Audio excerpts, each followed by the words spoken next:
Beginning? No, it shouldn't. That's because I think you have to select any of these. The number can work without. Okay.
Your faces and first-time visitors alike, your presence today matters.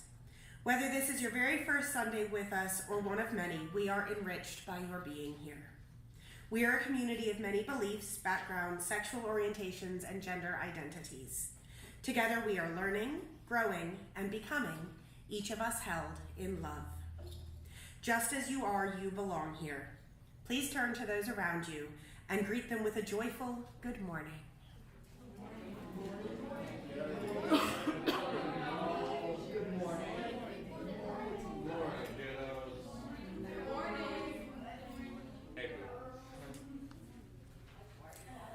My name is Heather Kraft, and I'm very excited. Just for the first time in like a month, I remembered to bring my name tag from home. So I actually have my name tag today. I'm going to be the worship coordinator for today's service. Today we will be hearing from Julia Sendor from Justice United about meeting fear with curiosity, and I'll be introducing Julia in a little bit more detail later on. Before we create our time for worship, we're going to take a moment to share any announcements. First, this is a very good time to see that your cell phone is turned off, which I'll do when I find my cell phone. Of service, and there's a place that in even more detail. Are there any additional announcements?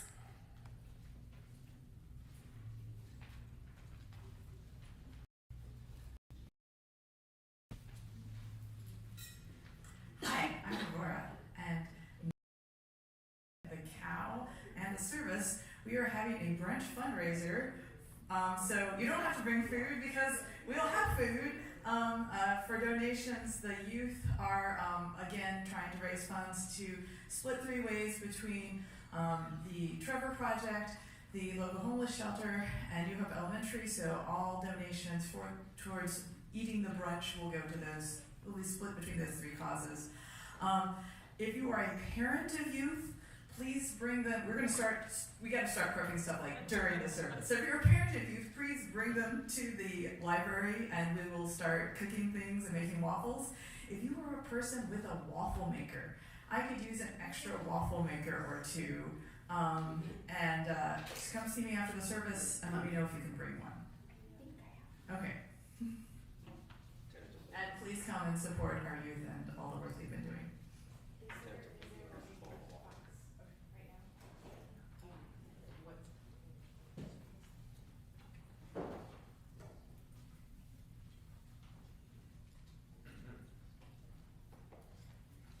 Good morning, everybody. My name is Linda Seligman. We have the UUGA coming up, General Assembly coming up, and this would be for the first year we're thinking about actually hosting it here. The GA format this year is having kind of like watch pods, is what they're calling them, in different places all over the country. And so I thought, well, we could use this location as a pod. Normally we've had it at Amy Tattersall's house, but we thought we would open it up to everybody. And so just looking at the schedule, so it would be starting Monday, June 15th. So Monday and Tuesday would be here. Actually we have, it's starting Monday and going through Saturday here. That would be the 15th through the 20th. And then on Sunday, we're going to have a special time here to see the big, what I call kind of high church. Yes, which is starting at 11, correct? We're going to still... We'll still gather at 10:30 and do the coffee hour beforehand, and then the streaming of the Sunday service starts at 11.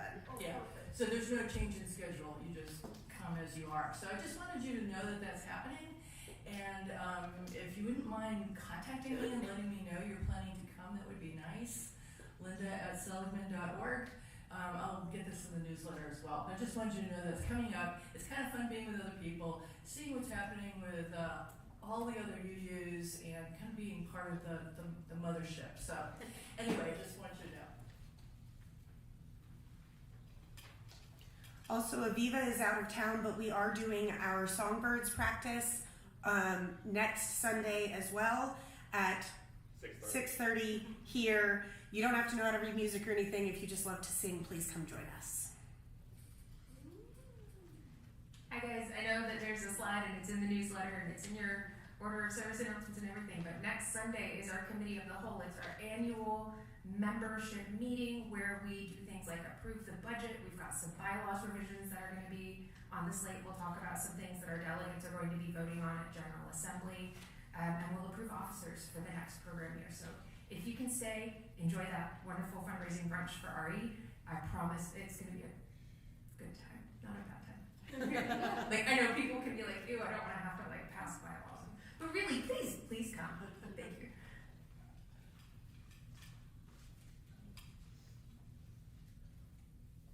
All right. If there are no more announcements, we will now create our sacred space by lighting our chalice, the UU symbol for the light of truth that each of us seeks, the light of hope that each of us brings, and the eternal light of love.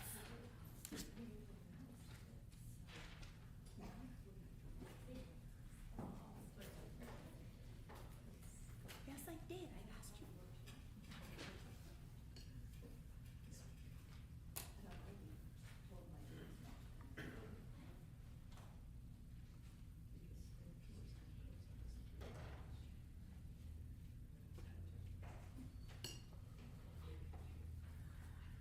Our quote this morning is by the Reverend Sarah Goodman.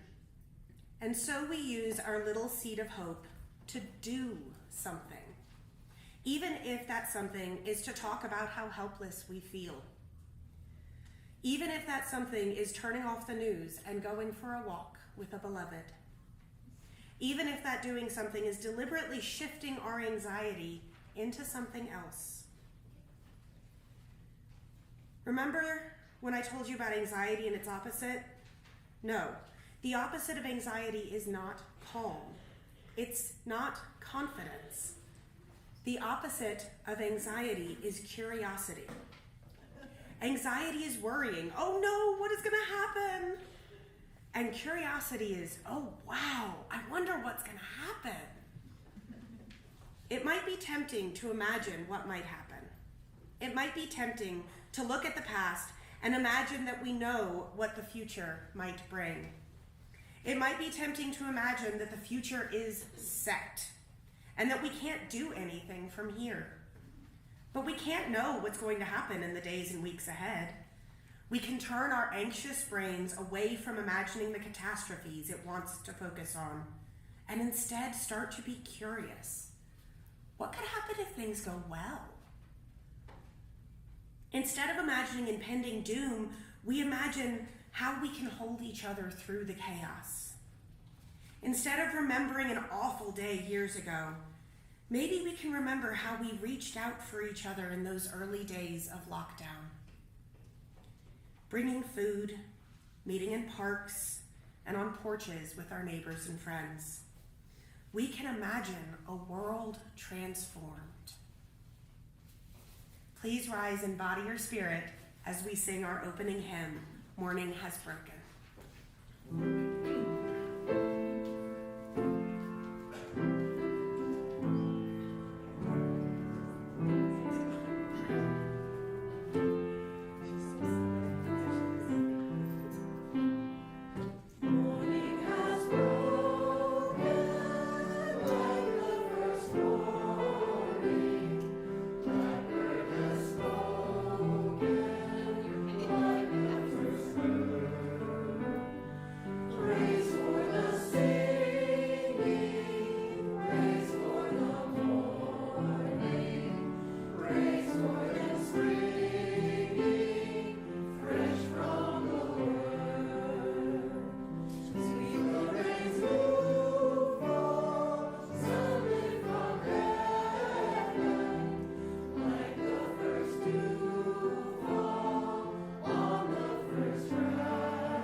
Ours is a welcoming community where we find connection, a sharing community where our joys are celebrated, and a caring community where our sorrows are lessened.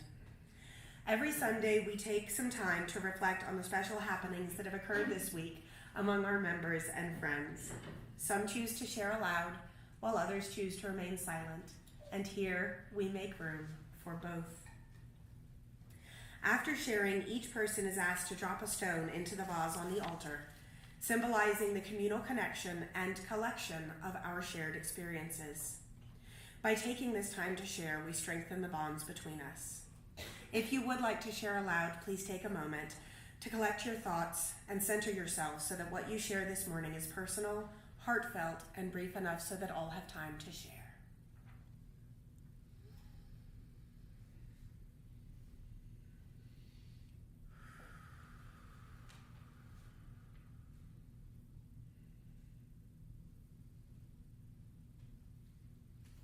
When you're ready, please come up to the side mic, tell us your name, and share what's in your heart.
hold all of these things, both spoken and unspoken, within the heart of this community by remaining silent for a moment as we consider what has been shared and how we might respond.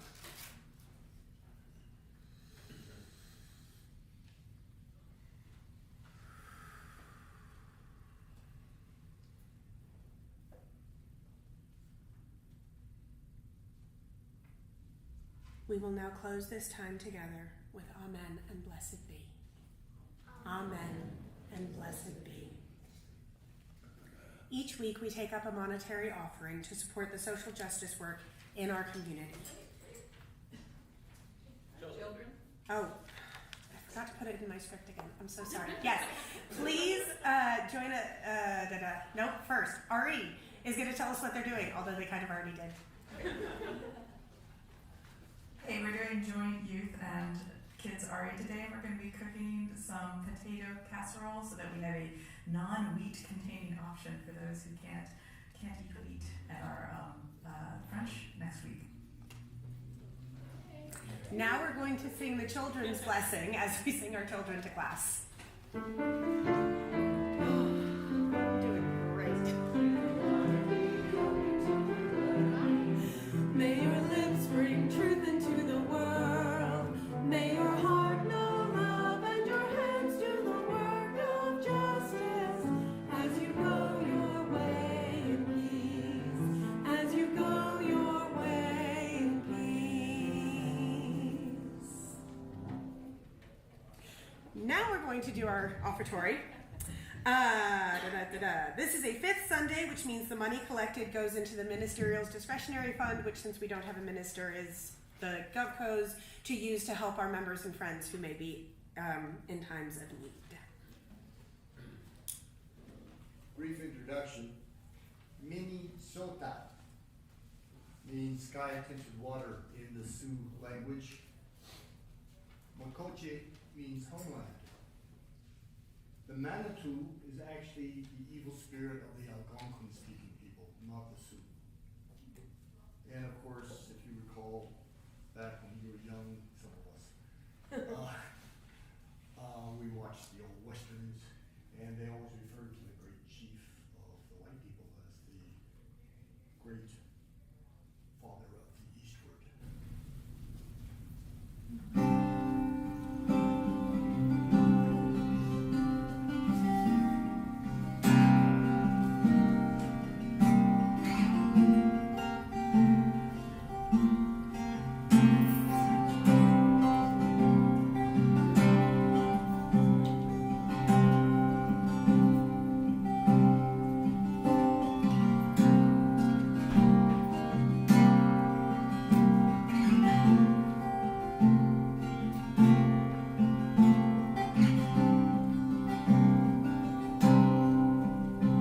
Your name and your story, the Lakota once they knew. Sky tinted water, reflecting what is true. Minnesota, Makoche, the homeland heard you. Minnesota, Makoche, the spirits are calling you. Minnesota, Makoche, facing the Manitou.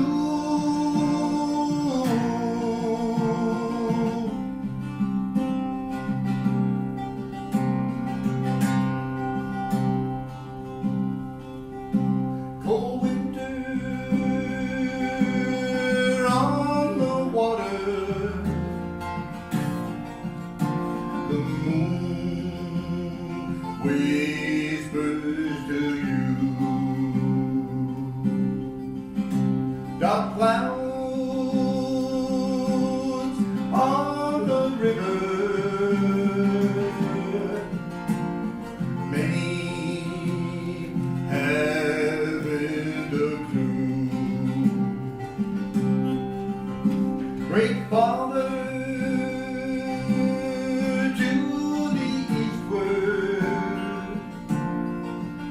the destructive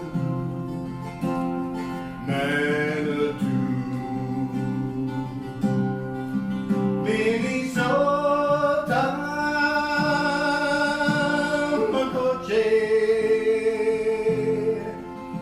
the spirits are calling you. Minnesota, Makoche, the deceiver, the Manitou.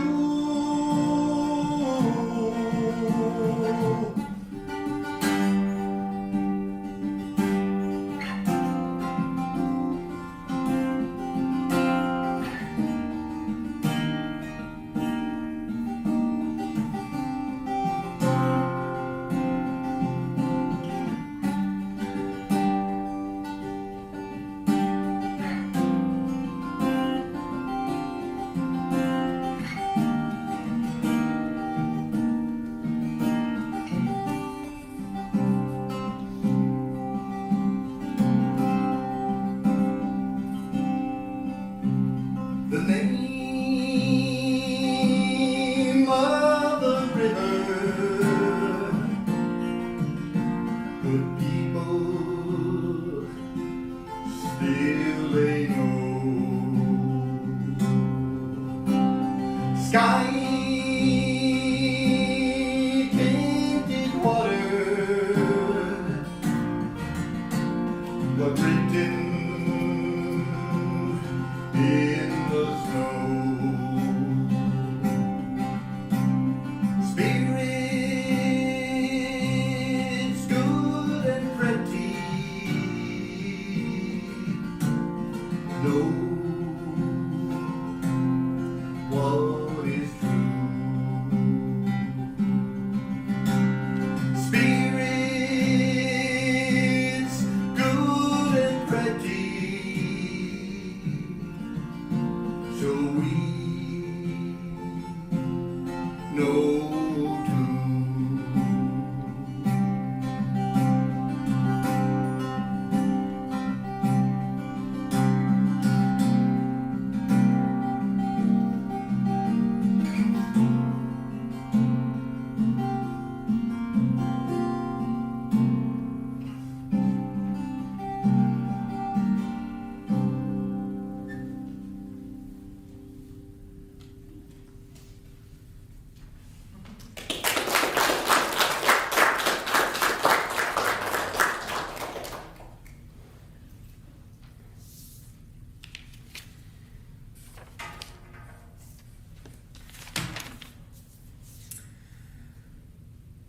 Thank you. That was beautiful. Oh, thank you.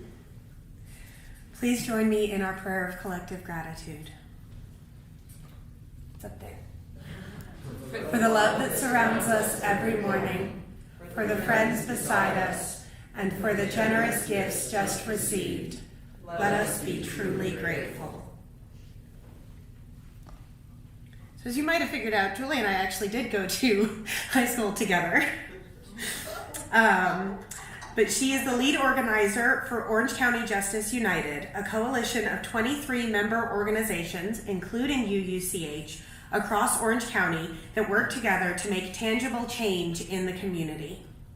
In her 7th year with Justice United, she brings 17 years of lessons learned in nonprofit, journalism, and agricultural work.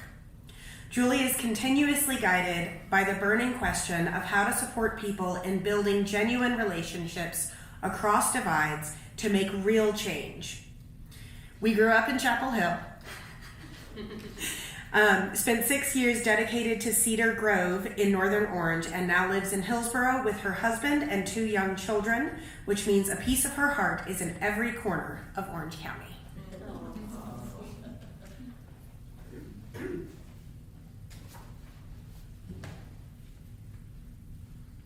Good morning. Good morning. I always love to be here at UUCH, and this is such a beautiful morning to be here with all of you. How's the sound?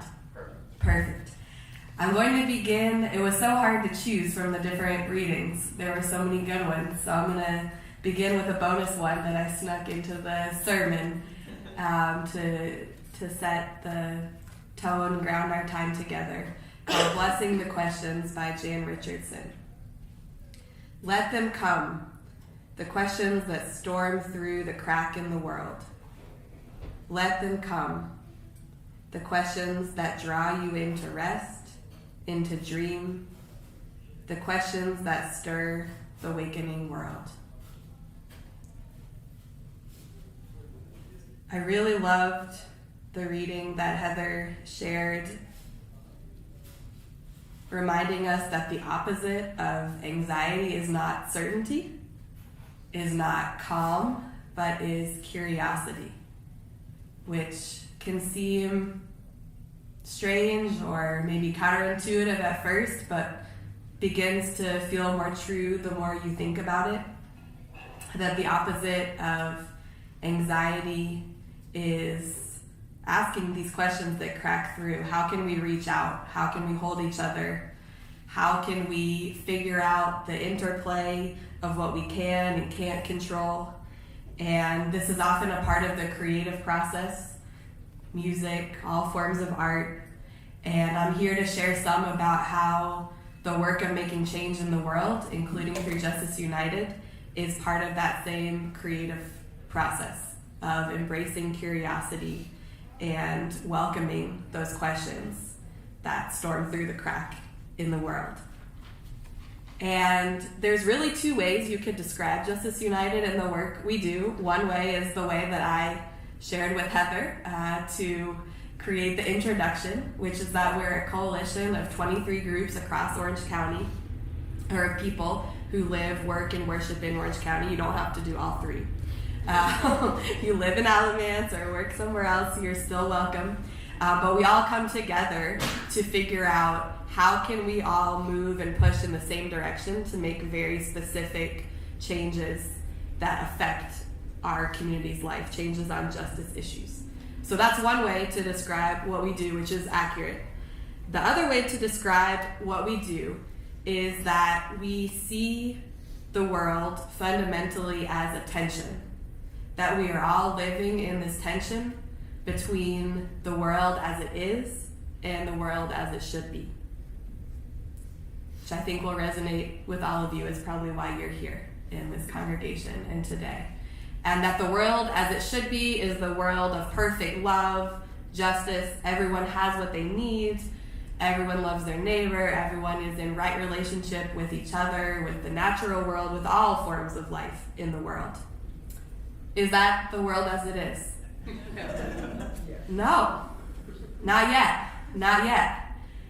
The world as it is, our daily life is full of injustice, brokenness, people suffering in all kinds of ways, people at odds with each other, people at odds with themselves, with other living creatures in the world. There are good moments. There are a lot of painful moments.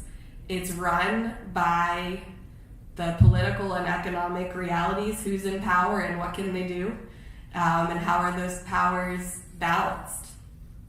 And the beauty of it is that we don't live in just one world. And this is where curiosity is so important. This is part of Justice United's way of seeing the world, is that we're in this tension. So yes, of course, we're in the world as it is, but we're not only in the world as it is, because we do have moments of the world as it should be, and our very belief in the world as it should be is also real. We have a foot in each world, and because of that, there's a tension. And that tension can be so painful sometimes. We long for the world as it should be. We have to struggle in the world as it is. We also argue, though, that that tension is what gives us agency. That tension is what gets us to act and to move and awakens our curiosity and pushes us to answer these questions. Because if you think about it, if the only world ever possible was the world as it is right now, and nothing was ever going to change, there would be really little reason to get out of bed and do anything. Because, nothing's ever going to get better. This is what it is, and you just give up hope and become cynical. If the world was already the way that it should be, there would also be very little reason to get out of bed, because you just relax and read your book and drink your coffee, and nothing needs to change, and there's nothing you need to do. You just lie there and look at the beautiful morning. But because we live in both, because we have the challenges of the world as it is, but also a belief in real life examples of moving pieces of the world towards the way they should be, we have a reason to get up and to move and to act. And so part of our work, the heart of our work really, is embracing this tension and embracing it with curiosity. Curiosity that leads to learning, to reaching out and connecting with other people, to being creative and problem solving and trying something, seeing how it goes, trying something else, doing it together. And in the work of Justice United, that has led to real change. Many of you, if you've been a part of anything related to Justice United, raise your hand. All right, so you've seen this. I know Amy in particular has seen a lot of this play out over time. This congregation has been a really big part of some very significant changes that have shaped Orange County.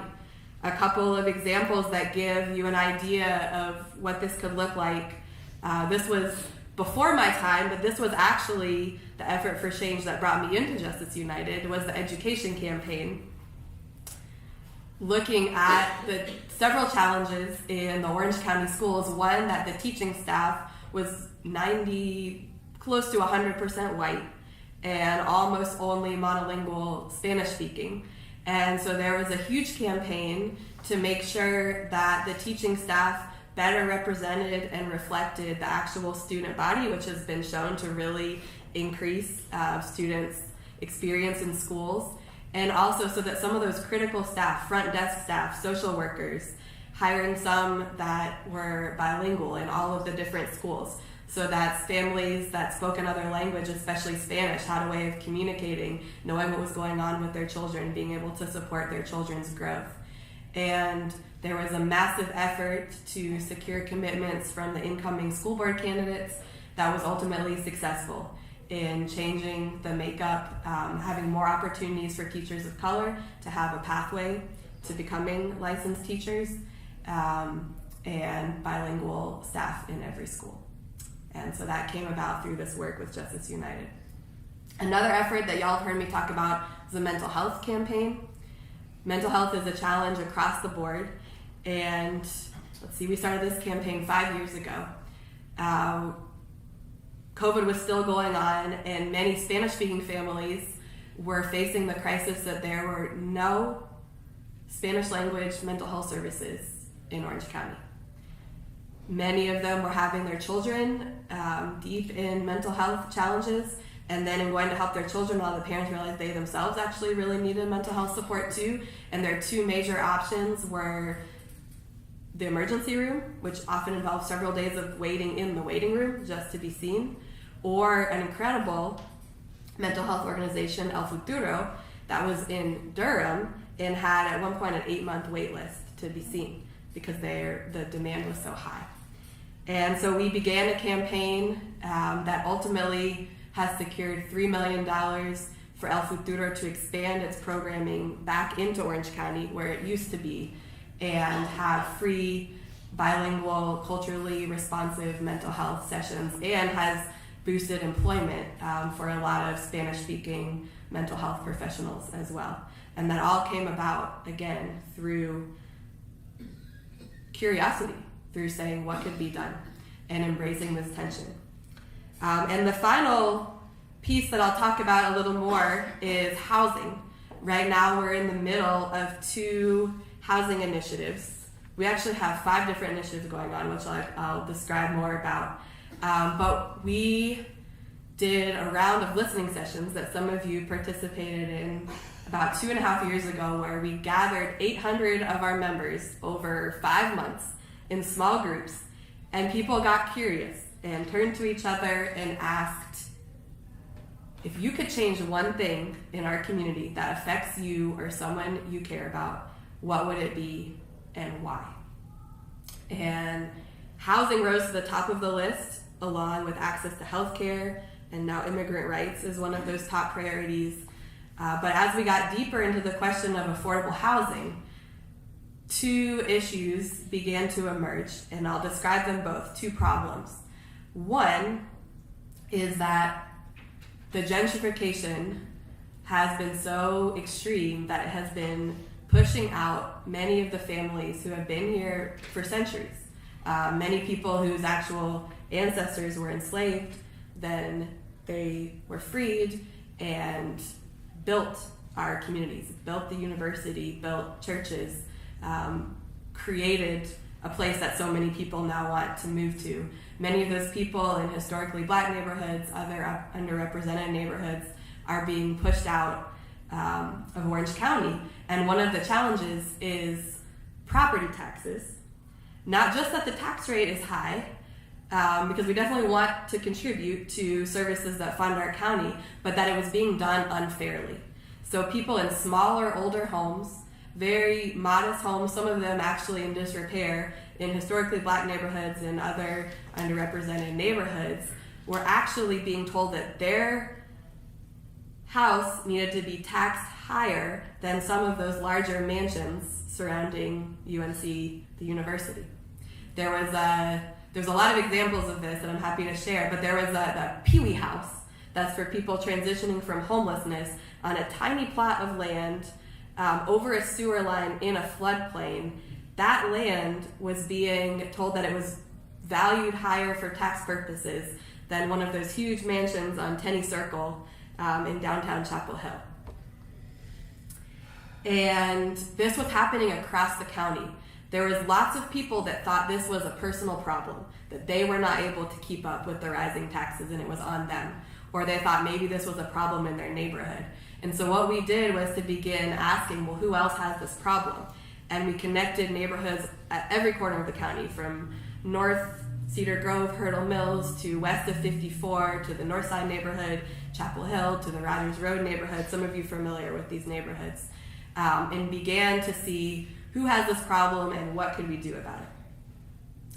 Another problem that rose up, one of the churches that has been especially close to this congregation, Piney Grove Missionary Baptist Church, just down the road, Pastor Tony Boss, there's going to be a habitat development, many of you know, built very near here, near the Sportsplex, and he was really excited about it. A lot of his members lived in really unsafe living conditions with very high rents that they couldn't afford, working as CNAs, as lab techs, as teacher assistants. He thought this is going to be perfect. There's going to be a habitat community right by my house, or right by my church. My members might be able to apply. And then had a meeting with Habitat and learned that the minimum income requirement for a household to even be able to apply might potentially be as high as $61,000. And this was for a lot of factors. One, the rising cost of construction and labor, and also fewer public funds, like federal funds, available. Many of Habitat's own policies, because they've been scaling up, trying to build more to meet the demand, but that actually means they can't use as much volunteer labor, and they have to build so big that it requires an HOA, which has its, there's a lot of trade-offs to building up, to building bigger. And they can't hold the mortgages in-house with 0% interest like they used to. They have to shop them out to different banks. So all of these different factors were driving it up. So the question became, is there anything we can do about this? If we all came together, is there anything we can do? And this is really how we approach this tension between the world as it is and the world as it should be, is with curiosity. Not assuming it's all going to get fixed and that we can definitely fix it all, and not assuming that nothing is possible either, but beginning to ask a series of questions. Number one, for each of our members, what do I care about? What's important to me? It may be a problem you're immediately facing. It may be that this is just a really important value to you because of things that have happened in your life, experiences you've had being on the pointy end of the stick, people that you've looked up to who've taught you about the value of love and justice. But what is in your heart that's really stirring you? What do I care about? And then what do my people care about? People that you already know or people that you could connect with. What does your community care about? What's important to them? And then 3, what could we do together? If we all got together and tried to figure something out, what would be possible? I would say the biggest question is, do we want to do something together? There's a lot that could be possible. Do we want to do something together? And that's part of the work of Justice United, is bringing people together in a series of ways to figure out, what do we care about? What do we want to prioritize? Is there a real appetite and energy to do something? And then once we decide, yes, we do care about this, we do want to do something together, that brings its own series of questions of, okay, well, what's causing this problem? What's causing these ridiculously unfair property valuations? How do property valuations work in the first place? We want to understand this because this is not seeming right. Why is Habitat's minimum income going up? What are some possible solutions? Who's already working on something that's promising that if there was more resources, like with El Futuro, if the work is incredible, if there were more resources, then the solution could be available to more people. Who could be potential allies in this that could work with us? Who is a decision maker that does have the power to help figure something out and to actually make it happen? Is it our county commissioners and the tax office? Is it Habitat for Humanity's board? Is it the churches that provide a lot of funding to Habitat for Humanity? Who are the people that we need to be in relationship with, working with, to figure out a solution that could actually make a change? And so I'll share what we have been doing so far with these 2 problems related to housing, because it's live, it's happening right now. One, with the property valuation, this has been a really incredible effort, like I said, connecting neighborhoods across Orange County that have just amazing stories over generations of all the different people and what they've created in Orange County. But again, many of them, either neighbors in those communities thought it was a personal problem and they were ashamed that they were struggling so much to hold on to their home and property, or they thought it was something just affecting their neighborhood. When everyone lifted up their heads and looked around and realized it was across the county, we also connected with the North Carolina Housing Coalition and their data analysts to help understand just how widespread this was. And we met with our county commissioners first and with the county manager and tax office and said, we think this is a problem. A small group of us met with them, which is how we start. And they looked at us and said, okay, we're not so sure there's a problem. Some people have told me, because we have really good data and really good visuals from working with the North Carolina Housing Coalition, and some people have said, I think you all have made so much progress in your campaign because you have really good data. So the data alone isn't it. The people power is what we need.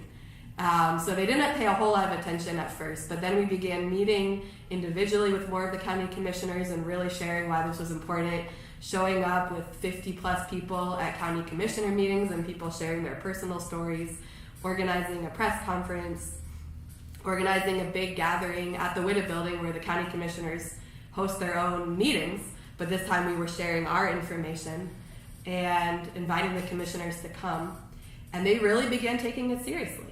How many of y'all were there at the assembly at Mount Zion AME in February? So it became, thank you. It became an issue for the incoming commissioners to take on.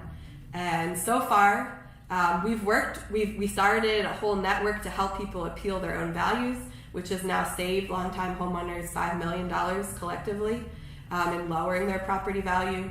We convinced the county to redo 171 neighborhoods across the county that we were able to show them had been done wrong.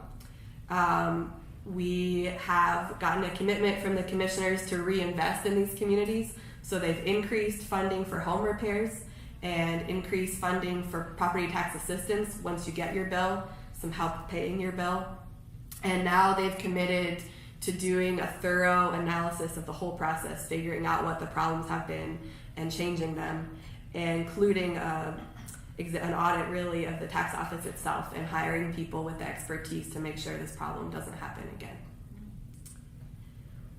With the Habitat campaign, there was a lot of back and forth because I would say at first I think Habitat had some fear because there wasn't certainty about how to fix all of these different problems that were raising the minimum income. But we got together with a group of faith leaders who were all important contributors to Habitat, and we began to just explain this problem isn't just Habitat's problem. This is a problem the community needs to know about. And we need to invite the rest of the community in to helping address it together. And it's been a long series of meetings with Habitat and staying clear that we really believe that people earning in the $30,000, $40,000, $50,000 range, people who work essential jobs in our community deserve homeownership, number one. And number two, we think we can figure it out. We think that the community can rise to the challenge and figure out how to raise the funds together, and by calling on our public officials to invest more as well. And so 2 months ago, Habitat finally agreed and said, yes, we will work with you for a fifth to a quarter of the homes in this new development to be reserved for people earning that income range. And if it goes well, we plan to replicate this as a model throughout all of the rest of our Habitat developments. Even as these other pressures are increasing, we'll make sure that a set of homes are reserved for people in this income range. And if it really goes well, we'll bring it to Habitat International as a model for the rest of the country. Yes. So that's where we are now, and I'm really thankful. Tammy has been a part of these conversations. Some of them are challenging, and they do have anxiety and tension because we don't know the answers. But I'm really proud of the way that people have come together and stayed together and not stopped asking these questions of what could we do together if we really tried. And so I have a few invitations to all of you. The work continues. We're working on these 2 housing issues. We're working on some issues related to access to healthcare and immigrant rights.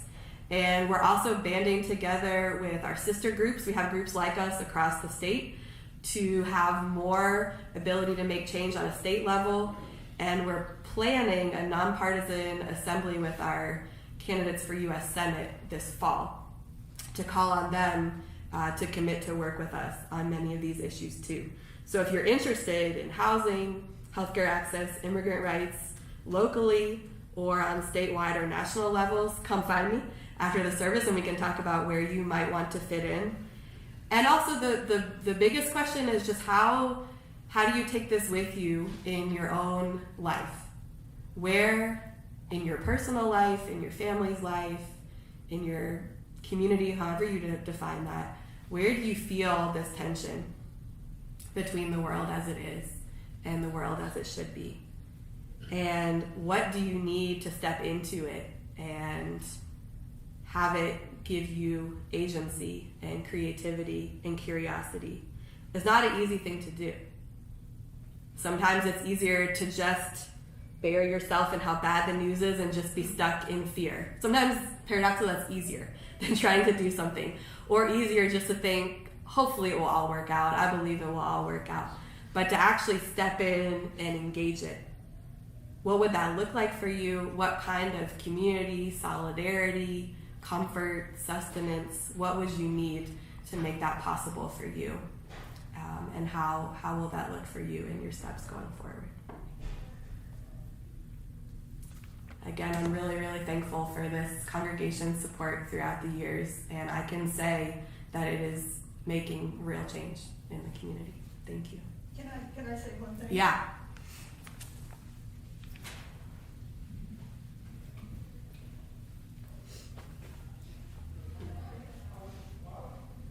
If you are curious about the Habitat and United Justice connection, go to the Habitat for Humanity Orange County website, go to their current projects, and you will hear, and then from there go down to Almond Village.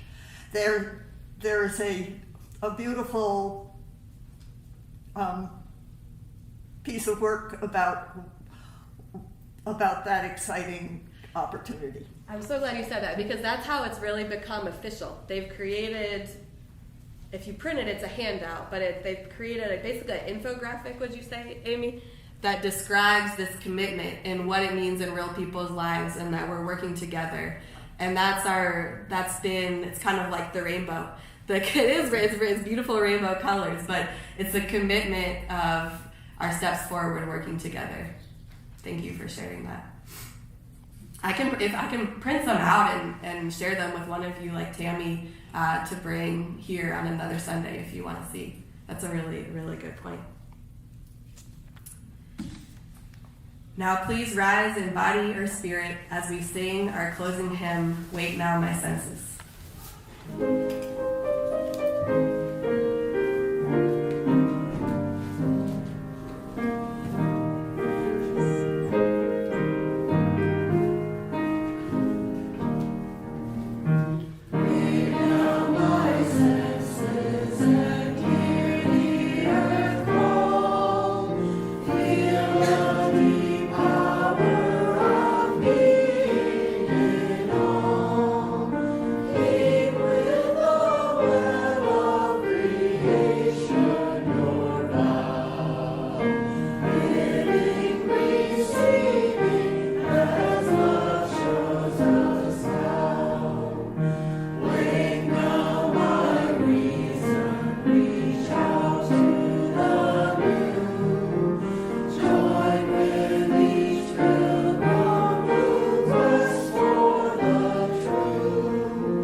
Please be seated. Our closing words are the questions that follow us home. Curiosity brought you here, and now follows you out. As you step into the rest of your day, notice what makes you lean in, what makes you look twice. May small questions open spacious paths, that you may come back and share what you have found. Please join me in our chalice extinguishing words. We extinguish this flame, but not the light of truth, the warmth of community, or the fire of commitment. These we carry in our hearts until we are together again. Go in peace, my friends, and blessed be.